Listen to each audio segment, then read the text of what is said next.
안녕하세요. 역사 돋보기입니다. 우리의 가슴을 웅장하게 해주는 우리 한국 역사의 자존심이자 최고의 정복군주 광개토 대왕 1부에 이어 2부 바로 시작합니다. 광개토 태왕이 백제 아신왕으로부터 항복을 받고 약 4년 후 서기 400년 이번엔 북쪽의 후연이 시비를 걸어왔습니다. 고구려의 두 번째 원수 국가죠. 후연은 광개토 태왕의 예절이 거만하다며 3만 명을 보내 신성과 남소성 두 개 성을 함락시키고 돌아갔죠. 402년 광개토 태왕은 반격에 나섰습니다. 후연의 선제 공격이 있고 광개토 태왕이 바로 반격하지 못하고 반격에 나서기까지 2년이나 걸린 건 400년에 한반도 남부에서 큰일이 일어났기 때문입니다. 신라의 뇌물마립간이라는 왕이 고구려에 사신을 보내 구원병을 요청해왔습니다. 사연인즉슨 외의 병사들이 가야와 연합해 신라로 쳐들어와 국토를 쑥대밭으로 만들어 놓았다는 겁니다. 뇌물마립간은 고구려 국경지대까지 피신을 가야했고 신라의 구군은 바람 앞에 등불이었습니다. 갑자기 뜬금포로 가야와 외가 연합한 건 배후에 백제의 아신왕이 있었기 때문입니다.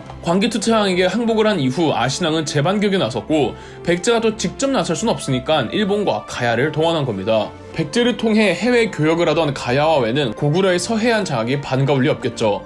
광개토 태왕은 400년 무려 최정예 5만의 병사들을 데리고 신라로 들어가 한반도 남단 끝까지 밀고 내려가 일본인들을 완전히 내쫓아버렸고 가야 연맹을 뒤흔들어 놓았습니다. 이 경주의 신라 어느 한 고분에서 청동 그릇이 발굴되었는데 청동 그릇 바닥에 을묘년 국강상 광개토 지호 태왕 호우십이라는 글귀가 적혀 있습니다. 대놓고 광개토 지호 태왕의 이름이 박혀있는 이 고구려 유물이 신라 고분에서 출토된 건 400년 광개토 태왕이 신라로 들어와 가야외 백제 연합을 내쫓았던 전쟁을 입증해주는 유물이라는 뜻이겠죠. 이 그릇을 호우면 그릇이라고 합니다. 한반도 남부 문제를 매듭지은 광개토 태왕은 402년부로 후연과의 전쟁에 나섰습니다. 후연과 고구려의 전쟁은 406년까지 매년 서로의 공격이 오갔습니다.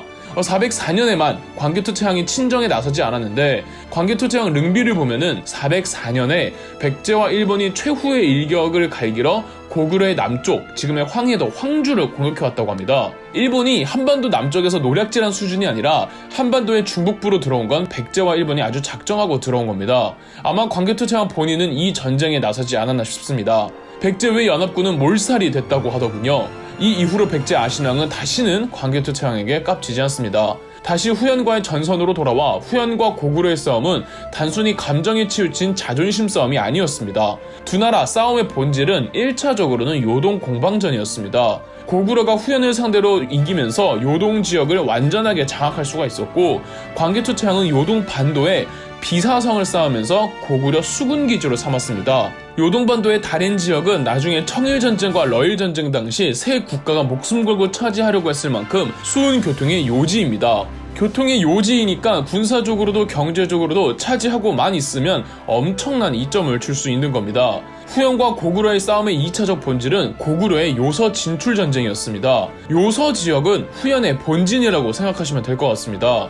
광개토 태왕은 그냥 후연과 고구려 국경지대에서 깔짝 싸운 게 아니라 후연의 턱 밑까지 위협하고 들어온 겁니다. 그리고 요서 일대가 우수한 철광석이 많이 나오는 지역인지라 광개토 태왕의 요서 진출은 자원 확보라는 목적도 있었습니다. 이렇듯 광개토 태왕의 영토 확장은 단순히 고구려의 위상을 널리 알리거나 국방을 안정화시킬 뿐 아니라 분명히 경제적인 이유도 있었던 겁니다.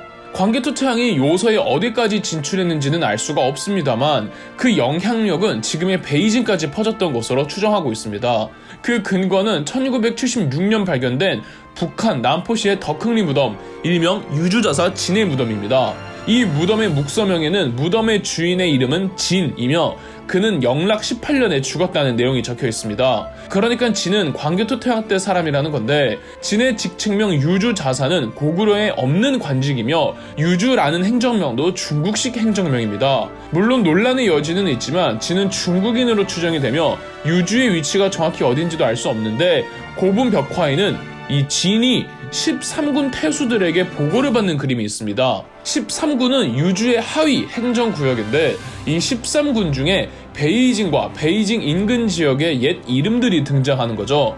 요약하자면 유주는 베이징을 포함한 상위 행정구역이며 그곳을 다스리는 자사 진의 무덤이 뜬금없이 옛 고구려 영토에서 나오는 건 아마 진이 고구려로 망명해왔다는 거겠죠. 광개토 태왕이 고구려의 영토를 베이징까지 넓혔다는 게 아니라 광개토 태왕의 영향력이 직간접적으로 베이징까지 퍼진 정도였던 것 같습니다.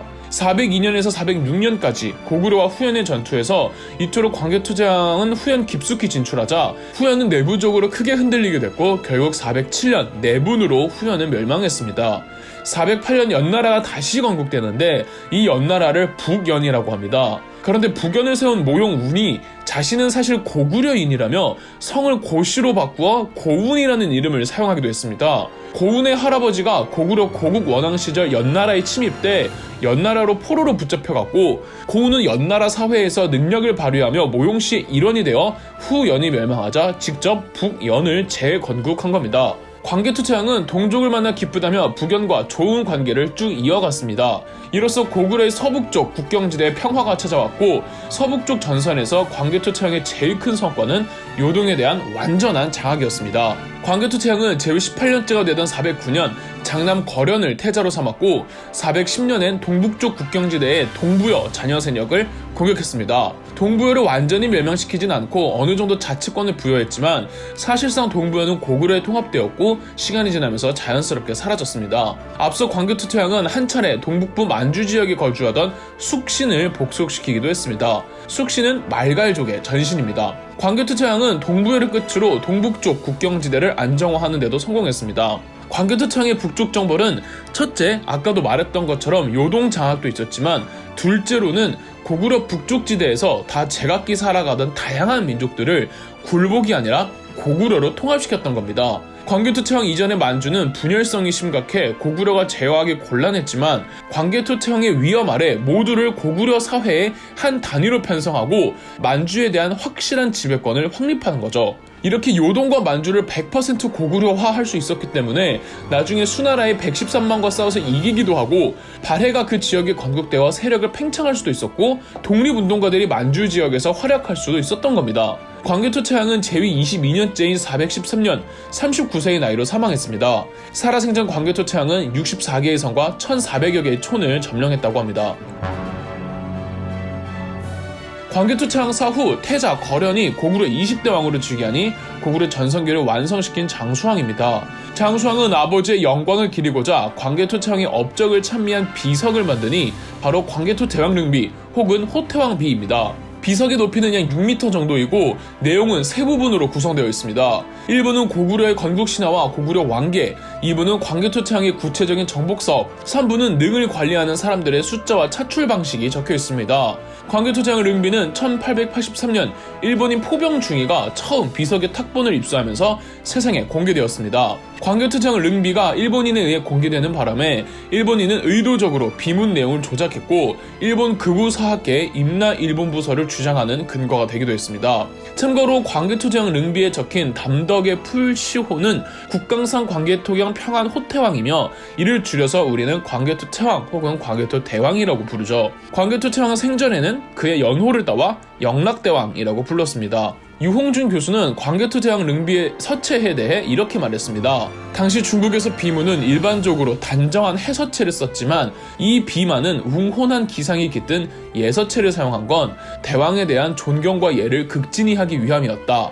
광개토대왕 릉비의 예서체는 당시 중국에서 유행하던 삐침과 파임의 기교를 극도로 자제함으로써 질박하고 방정하고 근엄한 고구려 특유의 기상이 어린 개성적인 서체다. 광개토대왕 릉비에서 200m 정도 떨어진 곳에 장군총 다음으로 큰 돌무지 무덤이 있는데 이 무덤에서 원하옵건대 태왕릉이 산처럼 안전하고 산악처럼 튼튼하소서라는 문구가 적힌 벽돌이 발견되어 이 무덤을 광개토대왕의 무덤으로 여기고 있습니다. 원래 한 나라의 임금이 정복전쟁을 이유로 그렇게 오래 수도를 비운다는 게 쉬운 일이 아닙니다. 수도를 비운 사이 귀족들이나 민중들의 반란이 일어나지 말란 법이 어디 있습니까? 그럼에도 광개토대왕이 그렇게 정복전쟁에 많이 나설 수 있었던 이유는 고구려의 내정이 완벽에 가까울 정도로 안정화되어 있었고 이는 큰아빠 소수리망에게 빚진 거랍니다. 소수리망도 소수리망이지만 중국 측 기록을 보면 광개토 태왕도 몇 차례 군사적 개혁을 단행해서 강력한 왕권을 보유한 국왕 밑으로 모두가 하나로 조직화되도록 시스템을 정비하기도 했습니다. 광개토 태왕의 전쟁 양상을 보면 어떨 때 의아합니다. 백제가 뻔히 다시 공격해 오리란 걸 알면서 몇 번이고 백제를 용서해주고 이미 영향력을 베이징까지 퍼뜨렸으면서 베이징까지 영토를 확장시키지 않은 것, 후연 멸망하면 그 영토까지 다 편입할 수 있었는데 그러지 않았던 것, 일본, 가야, 연합군이 신라를 괴롭힐 때 광개토 태왕이 5만 군사를 보내 마음만 먹으면 한반도 남부에 있는 국가 전부 멸망시키고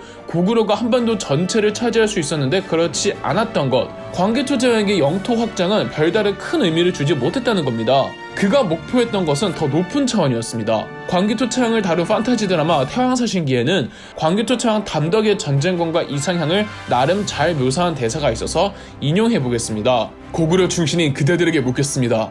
그대들이 바라는 왕은 어떤 왕입니까? 동서남북 끝이 없는 땅을 원해요? 그 땅 어떻게 뺏어줄까요? 남자고 여자고 애고 동물이고 다 죽여놓으면 그거 우리 땅 되는 거겠지. 그 아들 그 손자들이 복수의 칼을 들고 우리를 노릴 것이고 그때마다 싸워서 또 죽이고 죽고 죽이고 그런 땅을 원하는 겁니까?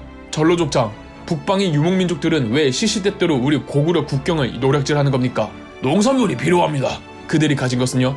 훌륭한 말과 각종 각축이죠. 연대가 거란족이 가진 게 뭡니까? 거란 8개 부족엔 대단히 풍부한 소금강이 있습니다. 그 소금이 필요한 데가 어디죠? 숙신 쪽이겠죠. 우리가 줄 수 있는 것? 그곳엔 철이 필요할 게입니다. 만약 우리가 그 각각의 땅에 필요한 것을 갖다 줄 수 있다면 그 중심에 고구려가 있어 모두가 한 형제가 되어 적어도 100년의 평화를 이룰 수가 있다면요. 그저 단지 이기고 싶은 겁니까? 복수의 씨를 뿌리면서요. 영토에 집착하는 우리가 한없이 부끄러워집니다. 광개토 태왕의 연호, 영락의 뜻이 뭔지 아십니까? 영원히 즐거움을 누리다입니다. 그럼 역사돋보기였습니다.